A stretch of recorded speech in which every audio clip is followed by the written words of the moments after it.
और चलिए इस खबर पर अधिक जानकारी के लिए मुंबई से हमारे संवाददाता मुरारी सिंह का रुख करेंगे, जो फोन लाइन पर जुड़े हुए हैं हमारे साथ। मुरारी, क्या कुछ पूरा अपडेट इस मामले को लेकर, क्योंकि दंगा नियंत्रण यूनिट जो है वो आजाद मैदान पहुंच चुकी है।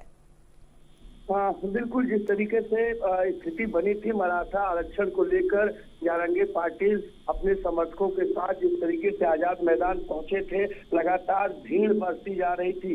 एक तरफ जहां गणेश उत्सव चल रहा है, कई लाख की संख्या में श्रद्धालु जो है आर्थिक राजधानी मुंबई लाल बाग के राजा से लेकर अन्य गणपति पंडालों का दर्शन कर रहे हैं, तो वहीं मराठा आरक्षण में जिस तरीके से भीड़ इकट्ठा हो रही थी, उससे लेकर के मुंबई के कई हिस्सों में जाम लगा था। इस पूरे मामले में बॉम्बे हाई कोर्ट ने एक बड़ा रुख अख्तियार करते हुए आज 3 बजे तक इस आंदोलन को खत्म करने का आदेश दिया है। जवाबदारी मुंबई पुलिस को मिली है, जिसके बाद सीएसटी स्टेशन से लेकर आजाद मैदान तक जो मुंबई पुलिस की यंत्रणाएं हैं, जो फोर्स है, वो तैनात हो चुकी है। लगातार अनाउंस किया जा रहा है उनकी तरफ से कि जो भी आंदोलनकारी हैं वो जो है अपने अपने घरों के लिए निकले, क्योंकि बॉम्बे हाईकोर्ट ने इस पूरे मामले में दखल अंदाजी की है। जी बिल्कुल मुरारी, अगर बात करें तो आंदोलनकारियों की ओर से किस तरीके की प्रतिक्रिया देखने को मिल रही है, क्योंकि 3 बजे तक की मोहलत दी थी, मात्र आधे घंटे के आसपास का समय बचा है, तो उनकी तरफ से किस तरीके की सुगबुगाहट के संदेश या संकेत मिलते हुए?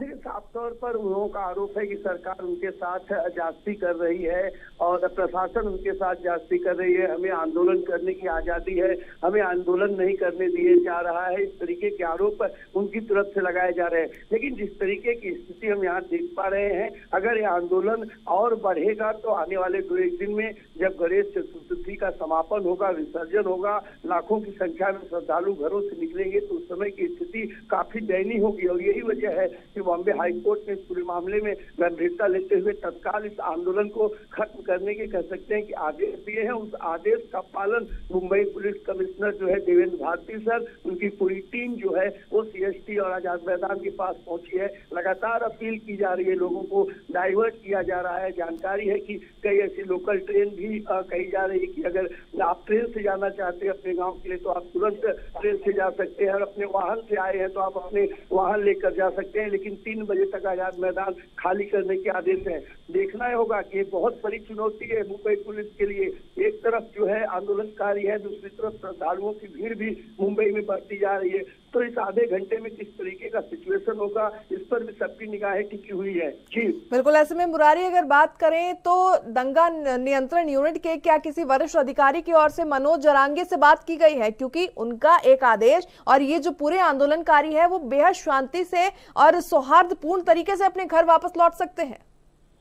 बिल्कुल, देखिए, जिस तरीके से कोर्ट का आदेश हुआ उसके बाद बृहन मुंबई महानगर पालिका की जिम्मेदार अधिकारी जिनके हाथ में आजाद मैदान की बागडोर होती है, उनके अधिकारी जो है जारंगे पाटिल, उनके पदाधिकारियों से बातचीत की है। मुंबई पुलिस की तरफ से देवेंद्र भारती की तरफ से उनके पुलिस की टीम जो है वो आंदोलनकारियों के साथ में बातचीत की है। उन्हें बाकायदा कोर्ट की गाइडलाइन भी बताई गई है कि बॉम्बे हाई कोर्ट में इस तरीके की बातें रखी गई थी, जिस पर कोर्ट ने सख्त आदेश देते हुए आज 3 बजे तक का मोहलत दिया है आजाद मैदान खाली करके आंदोलन खत्म करने का। तो आह्वान प्रशासन की तरफ से लगातार किया जा रहा है। कोर्ट के आदेश की जानकारी जो है वो आंदोलनकारियों तक पहुंचाई जा रही है, लेकिन अभी भी सुगबुगाहट वहां पर चल रही है, भीड़ काफी है, पब्लिक अभी वहां से निकलना शुरू नहीं हुई है। लगातार अलाउंस जो है वो मुंबई पुलिस की तरफ से कर रही है। पैरामिलिट्री फोर्स के अलावा क्राइम ब्रांच की टीम, सीआईडी की टीम, जो अन्य एजेंसियां होती है, बीट ऑफिसरों की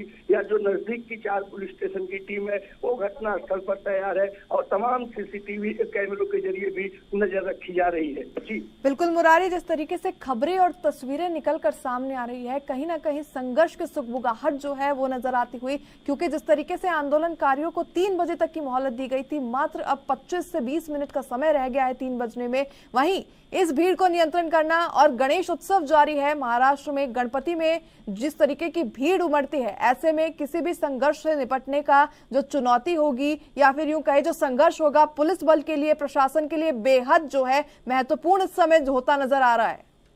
जी, ये कहना गलत नहीं होगा। मुंबई पुलिस के लिए समय काफी चुनौतीपूर्ण समय है, क्योंकि मराठा आंदोलन जिस तरीके से आंदोलन कर रहे थे, अभी भी किसी भी प्रकार की कोई हिंसा रूपी आंदोलन नहीं देखा गया, शांतिपूर्वक से आंदोलन हुआ है। ऐसे में अगर आंदोलनकारियों को यहाँ से हटाने का और जोर जबरदस्ती की जाती है तो उस स्थिति को मुंबई पुलिस कैसे निपटे, इसके लिए पैरामिलिट्री फोर्स के अलावा, अतिरिक्त पुलिस बल के अलावा, क्राइम ब्रांच के अलावा तमाम यंत्रणाएं वहां पर लगी होगी।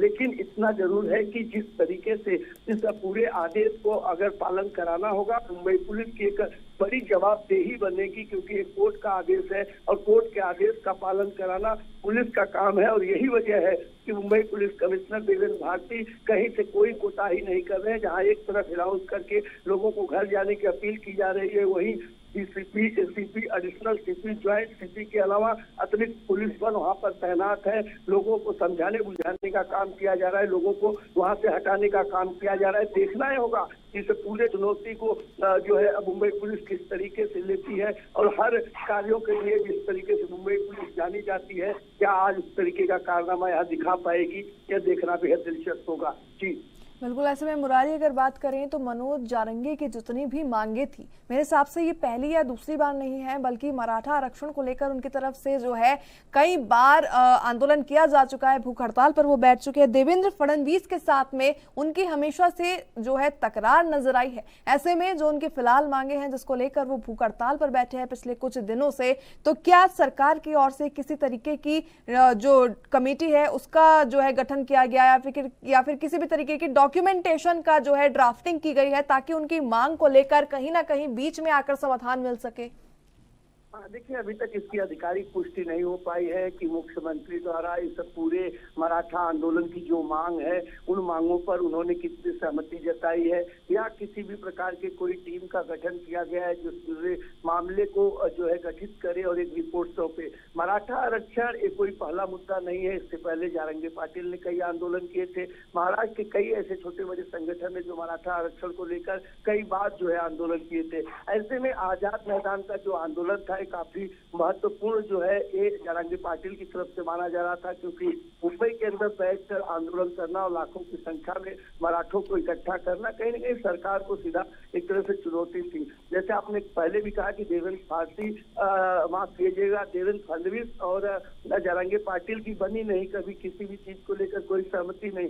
अगर बीच की भूमिका देखा जाए तो जिस तरीके से जारंगी पाटिल ने अपने भाषण में, उपभाषण में, आंदोलन में कई बार उन्होंने एकनाथ शिंदे मुख्यमंत्री का जिक्र किया, उनकी विचारधाराओं पर उन्होंने अपनी सहमति जताई। तो ऐसे में क्या उप मुख्यमंत्री एकनाथ शिंदे जारंगी पाटिल से बात करते हैं? क्या उनके सोर्सेस उनसे बात करते हैं कि इस आंदोलन को कैसे खत्म किया जाए? क्योंकि काफी महत्वपूर्ण हो जाएगा। मुंबई का सबसे पॉश इलाका माना जाता है। लाल बाग के राजा से लेकर के कई बड़ी गणपतियां जो है इन इलाकों में होती है, और कल और परसों का दिन अगर देखा जाए तो कई लाख की संख्या में जो है श्रद्धालु रोडों पर निकलेंगे, और ऐसे में आंदोलनकारियों का आना श्रद्धालुओं के लिए तकलीफजनक होगा। और यही वजह है कि आदेश के बाद मुंबई पुलिस घटनास्थल पर पहुंची है और पूरे इलाके को कह सकते हैं कि आजाद मैदान को अपनी कमान में लिया और वहां से खाली कराने का काम शुरू कर रही है। जी ठीक है, बहुत बहुत धन्यवाद तमाम जानकारियों के लिए मुरारी आपका।